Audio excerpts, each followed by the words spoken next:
السلام عليكم الإخوان ديالي والأخوات ديالي، توحشناكم. نتمنى تكونوا بخير وعلى خير وناشطين مع راسكم، واللي ما ناشطش في هذا الفيديو إن شاء الله غادي نشطوه وغادي نطلعوا ليه المورال مزيان. الفيديو ديال اليوم غادي نهضروا على المحبة ما بين الخوت، المحبة العلاقة مثلا الأسرية، كيفاش تبقى علاقتك مع خوتك مزيانة. أنا تنهضر هادشي هذا من المنظور ديال التجربة ديالي أنا. المهم انا علاقتي بخوتي باش كنت في المغرب كانت واحد العلاقه زوينه. واخا مره راك عارف تتنابز مع خوتك هادي. اكثر من تيكون عندك خوتك البنات، تسمر عليها جيتي مع الستة فين تعطلتي لامك، راك عارف حنا داكشي ديال ديك تا هو الراجل ديال الدار. المهم حنايا هذيك الوقيته، هذيك الفكره، هذيك الوقيته حدي ما عندك تخرج، عندك تدخل، عندك هادي. عرفتي من تيكونوا عندك خوتك البنات، تكون عندك واحد السيريس جاب. وهذاك الاحساس بالرجوله. المهم الحمد لله خوتي دابا كلهم عندهم وليدات وهذيك. تحيه لخوتي كلهم، خصوصا اختي الكبيره عزيزه عليا بزاف مسكينه الله يخليها لنا. المهم على محل، منين خرجت لهنايا، منين خرجت برا، سبحان الله العظيم عاد تعرف الاحساس ديال الاخوه كي داير، خصوصا الا كانت عندك واحد العلاقه مثلا زوينه معاهم. تيحبوك تيحترموك، تيبكيو عليك ملي تكون مثلا جاي راجع بحالاتك، ملي تكون غادي تيفرحوا بك، عرفتي واحد الاحساس زوين وحق الله. خصوصا البنات، الحب ديال البنات واحد المعزة في شكال وتيهزوك فوق الراس. صراحة أنا خوتي والله إلا عزاز عليا بزاف وتنبادلهم المحبة، وديما نبادلهم المحبة، وما عمر شي حاجة غادي توقف بيناتنا.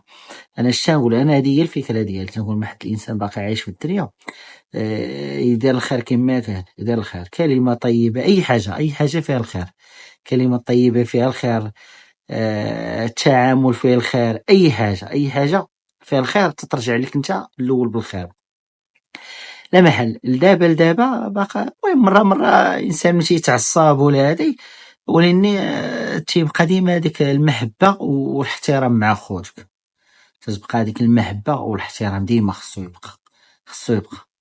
تنشوف أنا مثلا كاين اللي تيدابزو هو وخوتو مثلا الوالد، تيوصلوا للمحاكم، تيتسابوا، تيديروا بزاف ديال الحوايج، فهمتيني. which is not good، ماشي شي حاجة مزيانة هاديك، راه تضر.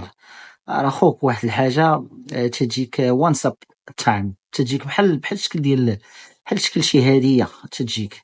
لا عرفتي هذيك الهدية مثلا كيفاش تتعامل معها وكيفاش تصبر عليها، حيت بعد الخطرات ولا بدا خوك ولا اختك تيقول لك شي حاجة ما تعجبكش، شي حاجة تقدر تجرحك، وهذه انت ديما شي حاجة تجرحك ولا هذه ما تسوقلهاش، وبدل الساعة بأخرى كما تيقولوا، بدل الساعة بأخرى.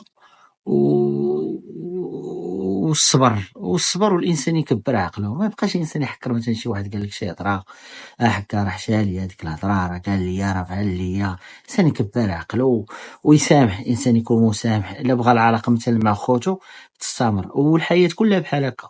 شي الحياه لما كنتيش انسان مثلا متسامح، تتسامح الناس وتتعامل معاهم مزيان، والله تعيش في العذاب. انت الاول تتقول زعما لا هذاك دار لي غادي ندير ليه حتى انا، غادي نسبو، غادي نفعل ليه، وانا تتعادي انت راسك هو الاول.